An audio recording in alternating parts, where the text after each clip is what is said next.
Okay, so today's tomato review is going to be on the Aunt Ruby's German Green tomato.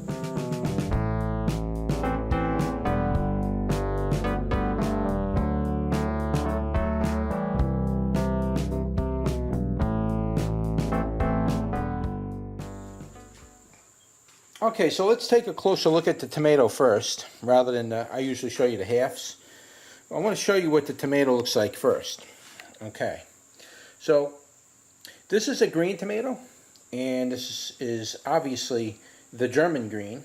I've seen a couple different varieties of German green tomatoes, but in general, they're all kind of the same thing. But this is definitely the Aunt Ruby's German green, because I had the seed for this. This is the only German green tomato seed I have right now, so it can't be confused with any of the other German green tomatoes.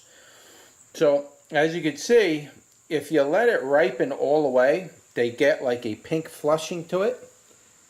See how it's got a little bit of pink? Now this has really been ripening a long time. I deliberately did that because I really wanted to make sure the tomato is ripe, and I didn't want to eat a unripened green tomato. I believe that's actually good for you. You can eat unripened green tomatoes, you can fry them, but there's only a certain time you harvest those and cook them, and that's when the very bottom, you can see like there's a star on the bottom. That star has to form before you can pick the tomato and eat it. If you don't see that star on the bottom of a green tomato, of any kind of tomato that is green, should I say, you don't want to eat that tomato because it's very toxic to your kidneys and your liver. So this is a green tomato in the sense where that's actually what the tomato is. It's actually green. It's not an unripened tomato. Now, like I say, if you leave it on a vine long enough, it will start to get this pink flushing to it. And that's what I do because I'm really not sure when to exactly harvest them. And I don't want to harvest them early and start cutting them open thinking they're ripe and they're not. And believe me, if you ever eaten a green raw tomato, you'd know that you would wish you didn't do it, in other words. So it's not a very tasty experience. But here's a look at the inside that I cut open. And you can see there's a beautiful lime green color in there. Goodness. Isn't that absolutely wonderful looking? Look at that lime green look to it. Now that looks absolutely delicious, but I'm getting the impression just by looking at that color, this is probably going to be a very tangy tomato. I could be wrong, but we're going to find out. I do see like some kind of wilding spots in the meat part of it. The rind is very thin, at least on this one. I don't know about the other one, but this one is definitely very thin rind on it. So it's very hard for me to see any wilding, but I do see some wilding down here. I see a little bit up there, a little there. It's around there. You really got to look at it close, but the rind is so thin it's hard to notice. And you can see that the seeds are fully attached to the rind. That's a good sign. And let's see, what else? You can see all the chambers on this particular tomato, how they form multiple chambers all the way around the tomato. It's very different kind of a formation. You got a lot of meat in the center, which is a really good attribute for making sauce. And the reason why is you don't want your sauce that watery, so you don't have to cook it down forever.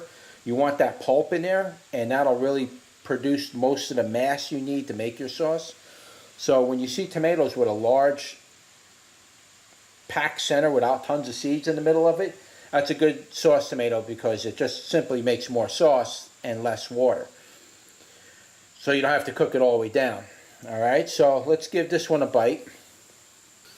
The tangy has that lemony type of sour tang, makes your mouth kind of pucker and salivate right away. It's not like a nice mellow type of tang. This is that lemony type of tangy soury taste. It just makes your mouth pucker right away. But it does have a equal amount of sweetness that carries through. It's just that puckering effect, a little bit more overpowering than the sweetness, but it's not uncomfortable. I wouldn't say it's a perfect balance, but I would definitely say it's a pretty good balance. It's very close to a very perfect balance. It's got a nice tomato flavor that kind of follows after that, and it also has a lot of moisture, so it's very moist. It's not a chalky rind not a chalky. A lot of times these center parts, when you see them thick centers, those are usually very coarse and woody-like almost. They're very hard centers, and they don't usually, a lot of times they don't usually, even when a tomato's fully ripened, they don't usually ripen up soft enough to make a good sauce. So a lot of times you let these tomatoes with these thick centers ripen all the way, that part still stays kind of white and hard like. This is soft, like eating watermelon. It's very delicious tomato, actually. You can see it's still green on the bottom. See it? This one's not as ripe as that one. As you can see, the tomato's still green. Very green. I didn't let this one ripen as much as that. That one's really ripe. But what a beautiful lime green color. And again, the flavor is nice and tangy. It does draw you back into the tomato. Very moist. For a larger tomato, or I guess beefsteak type tomato, I'm going to rate this one up there like around 3. I like this tomato pretty much. I would definitely grow it again. I think I can develop the flavor a little better than what I have. Right now the flavor is kind of, because of that sour lemon type of tang, really makes you salivate a lot. Might be a little awkward to eat raw, but you could definitely put this in salads. You can definitely try to make a sauce with it. I've never made a sauce, but it's got all the good attributes to making a good sauce. And this sauce would probably be a green or a yellowish type of tomato sauce. It's not going to come out orange. So if you like to make pizza, or you make Italian dishes like spaghetti and meatballs, or you make things like that, this would be a very interesting offset in color to making that kind of stuff. Because most people, when they see sauce on pasta, they're usually expecting it to be red, whereas this is going to be kind of like a light green color, or it's not going to be red. I'm not sure what color it'll come out, but it's not going to be red. So it's going to throw people off. They're going to be like, what is that? You know, you make a pizza and you put this kind of sauce on it, it's really going to make people weird. Like, I don't know, this may not be good. And they're going to eat it and they're going to love it, because that tangy flavor will really go good in sauce. You put a little salt on this thing, this will be absolutely magnificent for a tomato. I would definitely recommend this tomato. And here, we'll cut this one open for you too.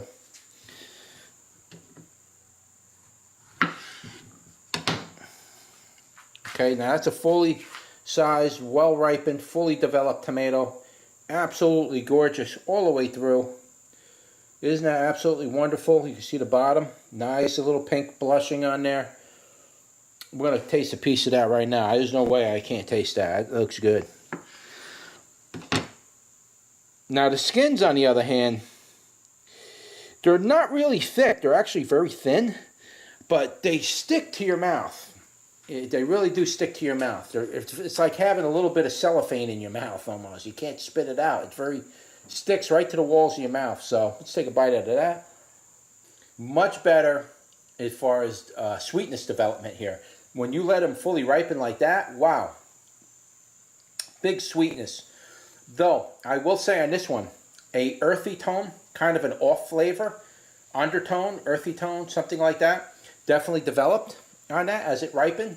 It's not very uncomfortable, but it's kind of a off flavor. It doesn't have a nice true, slicer tomato type of taste without that. It's got an earthy tone to it. Kind of strange, a little awkward a little bit. It might throw people off, to be honest with you. But in cooking, you probably won't taste that. But if you're eating it raw and putting it in salads, you might pick this up. It's definitely noticeable, especially on that one that has ripened. You can see a little pink developed right in there. I like this tomato a lot. This reminds me a lot of the Humph tomato. I have grown the Humph tomato before. That's an absolutely wonderful tomato to grow. I didn't get any this year, but that's a delicious tomato to grow. I'll grow them again next year. But as far as rating this tomato, I'm definitely going to put this tomato up around 3 for usage as well as taste. Wasn't bad. It's that little, I would have put it at 2 if it wasn't for that earthy tone that it had, that off flavor a little bit. That aftertaste that kind of stays in your sinuses a little bit. It's like, what is that, But it's not uncomfortable enough for you to be like, oh, I'd never eat that again. It's not like that, but there's definitely something going on there. So for overall, general rating, I could, beefsteak tomato, it's got a good usage. Like I said, you could slice that, put it on burgers. You can make sauce out of that. You can make soup with it. You can do a lot of different things. You even juice that thing and get like a nice green tomato juice out of that. Very interesting tomato. A lot of different ways you can apply that to your cooking.